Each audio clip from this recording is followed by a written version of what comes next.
கோவில்பட்டி அருகே வள்ளுவர் நகரில் மது அருந்தியவர்களை தட்டி கேட்ட இளைஞர் வெட்டி கொலை செய்யப்பட்டார். அதற்கு பழிக்கு பழியாக புது கிராமத்தில் பெண் ஒருவர் கொலை செய்யப்பட்டார்.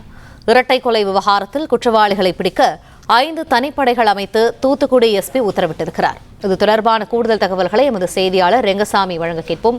ரெங்கசாமி, கொலை செய்யப்பட்ட நபர்கள் யார்? இந்த விவகாரம் தொடர்பான முழு விவரங்கள் என்ன? வணக்கம். தூத்துக்குடி மாவட்டம் கோவில்பட்டி புது கிராம செண்பா நகர் பகுதியைச் சேர்ந்த சதீஷ் மாதவன்.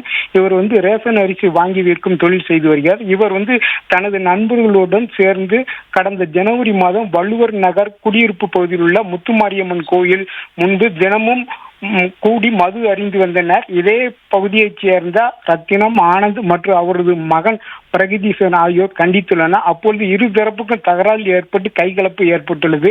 இது தொடர்பாக ரத்தினம் கிழக்கு காவல் நிலையத்தில் புகார் கொடுத்தார். இந்த புகாரின் அடிப்படையில் சதீஷ் மாதவன் மீது வழக்கு பதிவு செய்யப்பட்டு அந்த வழக்கு நிலுவையில் உள்ளது. இந்நிலையில் கடந்த சில தினங்களுக்கு முன்பாக வள்ளூர் நகர் பகுதியிலிருந்து நடைபெற்ற திருமண நிகழ்ச்சி ஒன்றில் வைக்கப்பட்டிருந்த டிஜிட்டல் பேனர் கிழிக்கப்பட்டுள்ளது. இதிலிருந்து சிசிடிவி கேமரா காட்சிகளை பார்த்தபோது சதீஷ் மாதவன் உள்ளிட்ட சிலர் அந்த பேனரை கிழித்தது தெரிய வந்தது.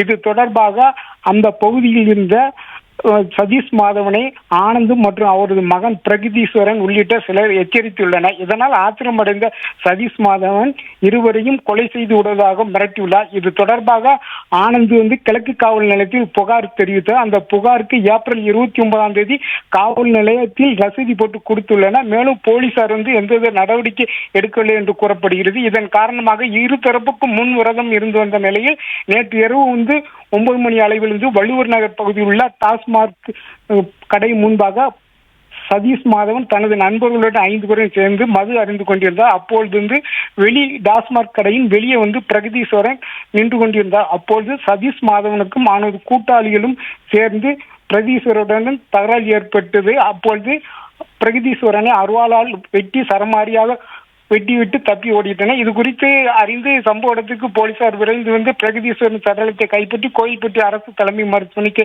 அனுப்பி வைத்தனர். இந்நிலையில் இந்த கொலை சம்பவம் நடைபெற்ற 30 நிமிடங்களில் பிரகதீஸ்வரனுடைய ஆதரவாளர் புது கிராமத்தில் செண்பா நகரில் உள்ள சதீஷ் மாதவன் வீட்டுக்கு சென்று அங்கு அவருடைய தாயார் கஸ்தூரியை வாசலில் வைத்து வெட்டி கொலை செய்துவிட்டு தப்பி ஓடிட்டனர்.